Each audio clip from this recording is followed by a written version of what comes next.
I'm going to be demoing with Flip-A-Clip today. So you guys have the skills are the same because in the animation industry there's going to be a lot of different tools that be used. So understanding how to be like universal with your these concepts, these knowledges, bless you, is going to serve you really well. Okay, so real quick for the screen recording, if you look at today's agenda, the 16th, we're focusing on timing. Let me get a Flip-A-Clip document set up real quick.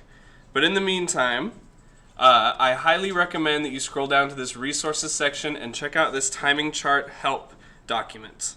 Now, this is a lot of the things that we already know, but it is a useful visual guide that combines not only the traditional animation that we get from a lot of the Disney examples that the 12 principles come from, but it also relates to motion graphics. So if you're not planning on being an animated filmmaker, but you want to work for sports networks, news networks, reality TV, you want to work in other media, more real-life stuff, they still need animation.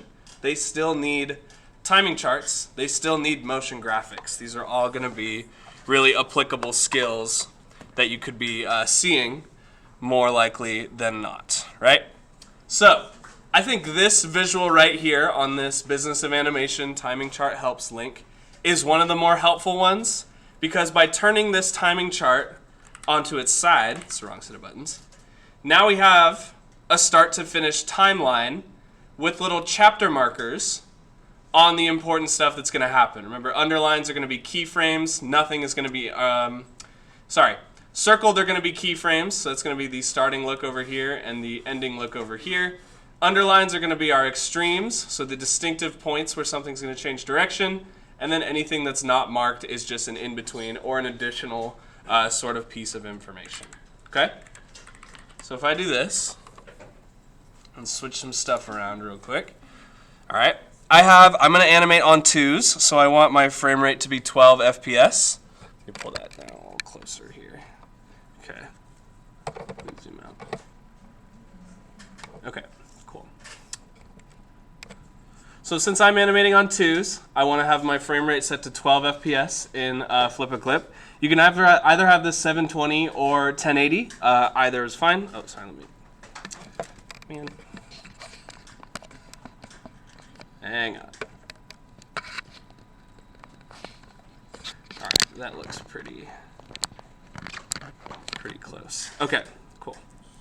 It's not perfect, but it is close. Okay, so I'm just going to leave it as a white background. You can, if you want to add some specific color, you can totally do so, but I'm going to create a project right now. So now, looking at our blank canvas once again, we're faced with that challenge of what are we actually supposed to be doing. We have the story laid out. We know what our character is supposed to be doing in this instance, in this context. We have some actual character designs made. We've actually made some choices that is going to lay out why is our character even here. Now we can start doing some basic drawings. We don't have to make it move yet, but we can do some keyframes. We can do some timing charts, and that'll give us a nice set of instructions, like a Lego set, to how we can draw the in-betweens. All right? Since each of you is doing a more unique sort of animation, it's going to be challenging for me to give you a set of, my example won't look exactly like yours, but I want you to be following these steps so that we can still have consistency in our practices and stuff like that. What I'm going to do first is a little bit tedious. I recommend you do this on your project file, whether that's Krita, Flip-A-Clip, Procreate. I'm going to number these frames. So I'm just going to write 1, add frame 2. I'm going to put them up here in the corner, count up to 12. Oh, oops, 12 doesn't come after 3. Sorry, I tried to talk and write at the same time. 6, just adding new frames, 7, 8, 9, and 10, and then 11, 12. And I'm going to repeat this process one more time, starting back at 1, because I want my animation to be 2 seconds for example's sake. And with Flip-A-Clip, the cool part is the frames are numbered, same as Procreate on the bottom of the timeline here. But the numbers aren't always going to correspond with the frame number per second, if that makes sense. So if I have, You can't see it super well on the screen recording. Let me see if I can make that possible. There we go. Okay. I have 24 frames, but they count up from, oops, not TikTok. They count up from 1 to 12. So now when I hit play, I can easily tell which second I'm in. You know, you could put a 1, 1, 2, 3, 4, 5, 6, 7, 8, 9, 12, 2, 2, 3, 4, 5, 6, 7, 8, 9, 12, like you're counting music. But we want it to have, for diagram's sake, we wouldn't put this in the final product that we submit to the theaters. But it's good to have this easy to reference frame counter up in the top of the page here. And we're going to wait for an ad. Oh, not that way. We're going to skip an ad. And while we wait, anybody read any good books lately? Okay, never mind. No, get me out of here. Okay, flip a clip. This is unbelievable. Okay, X. Okay, cool. All right. So now that I have my 2-second animation, oh my God, my 2-second animation laid out with my frames numbered, I can start thinking about what do I want to occur over this 1 second. And to do that, I'm going to draw a horizontal timing chart. Okay?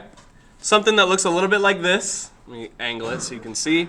With this being keyframe number 1 and this being keyframe number 12, now I have a little workspace that I can lay out what do I want my character to be looking at or turning their head towards at each of these stages. So I'm not going to, for demonstration purposes, I'm not going to stylize mine very much. I'm going to go pretty evenly. We're going to have the extreme, the next major change of pace, be dead center, right at the 6th frame. That doesn't look like a 6. Let me fix that. 6th frame. And then maybe we'll have 1 or 2 in-betweens in between this 6 and this 12. Okay? What am I doing here? I'm plotting out what stages of my motion that my head turn is going to occur across. You get the freedom and the creativity to mess around with these timing charts, but keep it simple so that you don't make more work for yourself. Okay? So if we look at frame number 1, I'm going to draw just we'll say this is my character's face and then this is their eye plane for simplicity's sake. Okay? I want my character to look from the left side of the screen over to the right side of the screen with a little bit of an arc, a little bit of a swing like this. Okay? So with my keyframe, my first most important frame, I'm going to indicate that my character is looking left, keeping it simple. Okay? Let me ask you guys, what direction is my character looking in this example right here? Am I straight ahead, up, down, behind? What are we looking at? Chris? Straight ahead. What tells you that? 1. 1. And anything else? Probably. Let me hit you with this. Where's my character looking now? Or let me go a little bit more dramatic. How about that? There we go. Where you lay out these pieces, where you lay out these Loomis chunks, okay, is going to help you determine which direction your character is facing.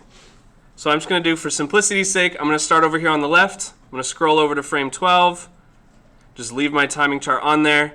And then put my character's head, trying to stay consistent with the size. Go back to 1. And to 12. I want my character to have looked completely to the right. Okay? Following the curves of the face a little bit better. All right? So now that I have these 2 keyframes laid out, I want to think about where my breakdown is on that 6 frame. So go 2, 3, 4, 5, 6. Now, if I wanted to add a little bit of story, a little bit of drama, I can make my character's face fill the screen, take up a little bit more room to make it look like their head is moving in 3 dimensions. And this is a little tight to see on this projector.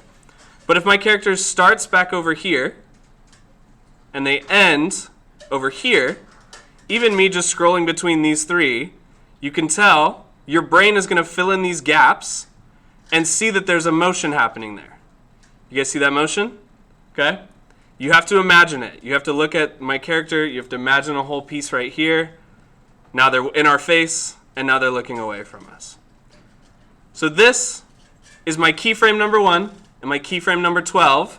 All that I've written on my timing chart is my extreme.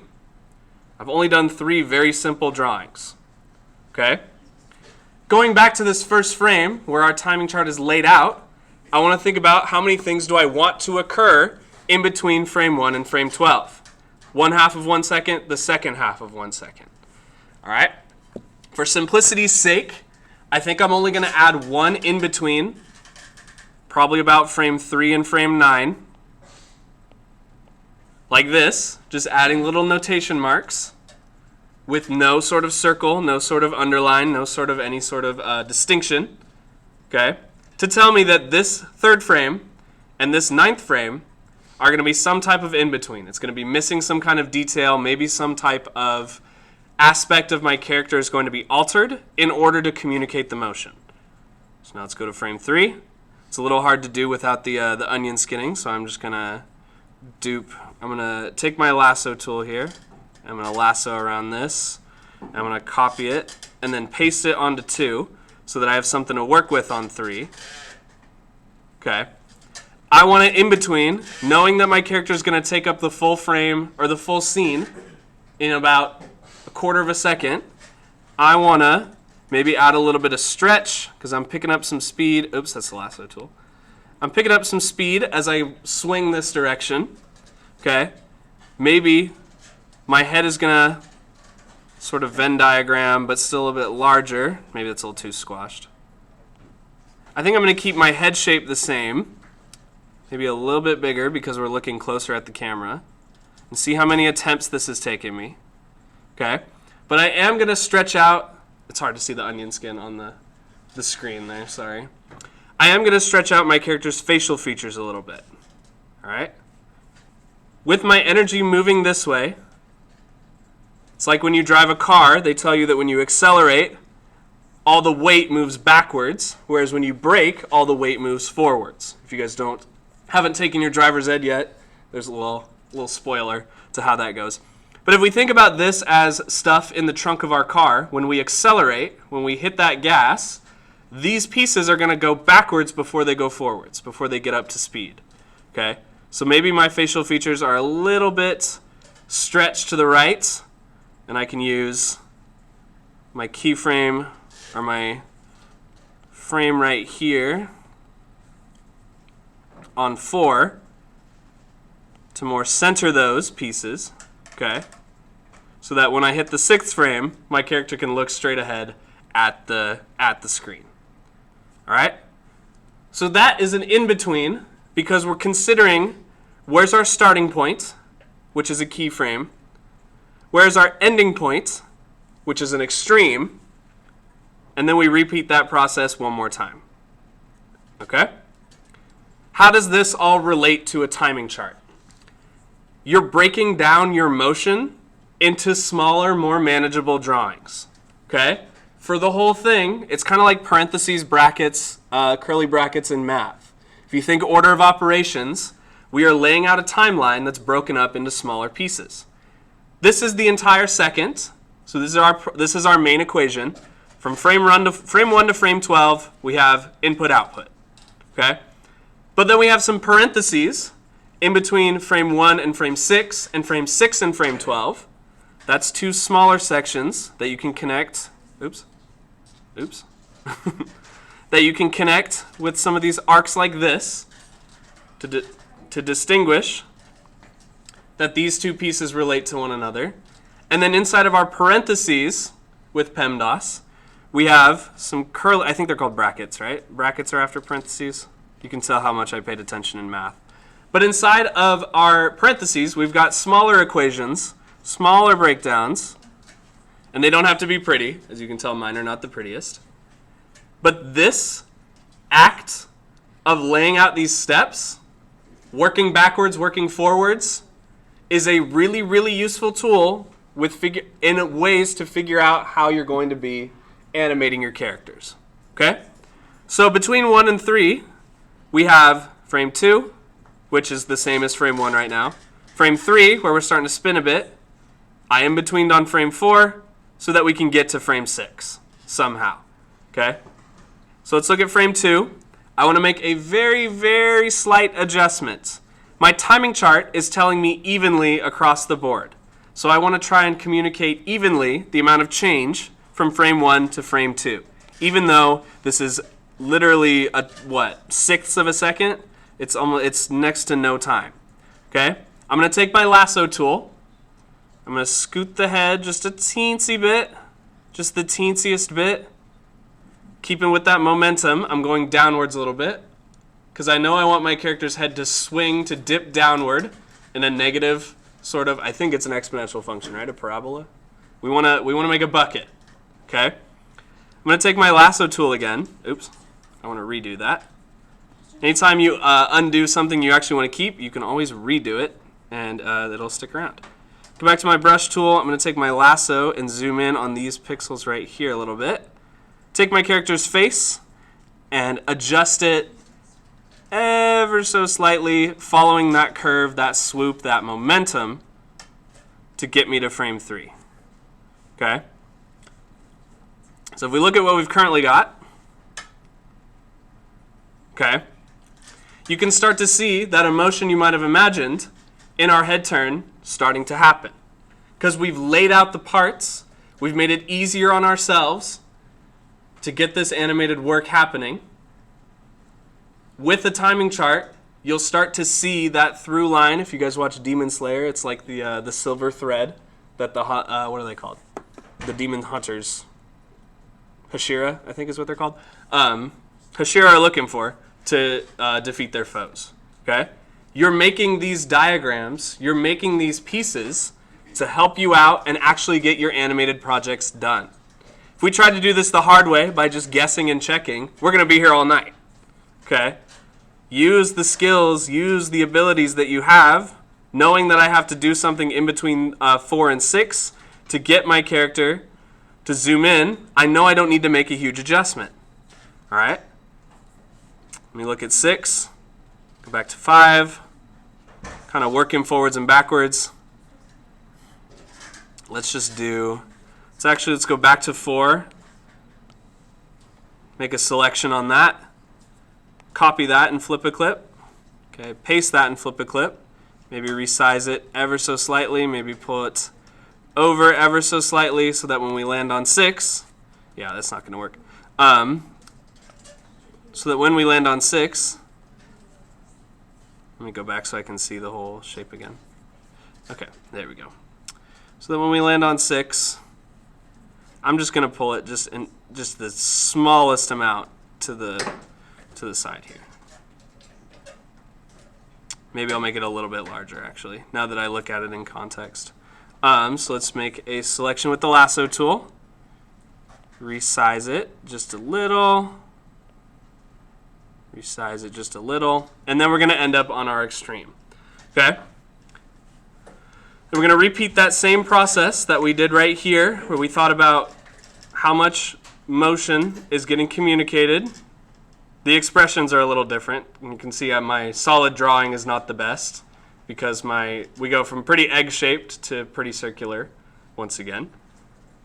But you want to repeat these steps on the second half. We go to frame 9 and then to frame 12 because 9 is our next in-between. We want to think about where is our head about-ish in this animation swing. Sorry, that's the selection tool again. We go back to the brush. In the swing of the story that I'm trying to tell. Okay? I'm going to estimate it's right about here, and we're starting to look maybe a little bit stretched, maybe a little bit more dramatic in the facial features so that we can end up looking far away on frame 12 here. Okay? So, with that in mind, I'm going to see what I can do in between 9 and, with frames 10 and 11. Go back to 9, make a lasso selection, copy, frame 10, paste, adjust, shrink maybe a little bit, make another lasso around the facial expression, maybe scoot, nope, not that, scoot that over just a little bit. Okay, make a copy of this for consistency. All right, copy, move to frame 11, paste. Now because I'm on frame 11, between my in-between and my keyframe, I can go back and forth and see how these two sort of overlap. All right? Now I'm noticing that 10, 11, 12, 12 is a little bit inconsistent, so I might want to highlight 12, move that over a little bit more so that I get the effect that I'm going for on frames 10, 11, and 12. Okay? Now I just need to fill in frames 7 and 8 so that the story on 9, 10, 11, 12 is consistent. All right? So if we're going to go from looking straight at the camera on 6, on 7, we're going to start looking away from the camera, not with the selection tool, with the actual drawing tool. Maybe offset the face ever so slightly, just the slightest amount of offset. All right. Gonna draw, hi, good morning, thank you. Draw one more frame on 8, just kind of keeping consistent. Wow, that wasn't very consistent. That's pretty close. Putting more weight onto this side that we're moving, like with the acceleration metaphor, move the facial features a little bit to the side, and then there's a bit of a dramatic jump, there's quite a dramatic jump, between 8 and 9, 10, 11, 12. So maybe our character's head's made of jelly of some kind. But if I hit play on this, with a timing chart, I can think about adding motion to a face, adding motion to a character's sort of head, sort of pieces, by thinking about the keyframes, thinking about the in-betweens, thinking about the extremes. It's going to be really useful for you to plot out this head turn. And what I want you guys to get done today, or close to done today, is something similar to this, where you have a timing chart, you have some keyframes. You don't have to make it move yet because we have the block day to do a little bit more of that in-betweening and that extreming. But get a timing chart written out today. Get in a feel, get an idea for how your character's head is going to move in this head turn. And as you can see in my example, it's not the most consistent, but that's because I'm talking and doing it at the same time. I'm happy to help you guys with your individual questions and areas where we can add a little bit more individual detail. Okay? Does this make sense? Any questions? Okay. Watch this ad real quick. Timing charts today are going to be huge. I can't emphasize enough that you guys should have your timing charts done today so that when you come to class tomorrow, you're ready to see how this works. Let me just export this real quick so I can add it to my Canvas. Okay? Good luck. Let me know if you have any questions. Get your timing charts done. It'll be super, super useful. You'll be glad you did it.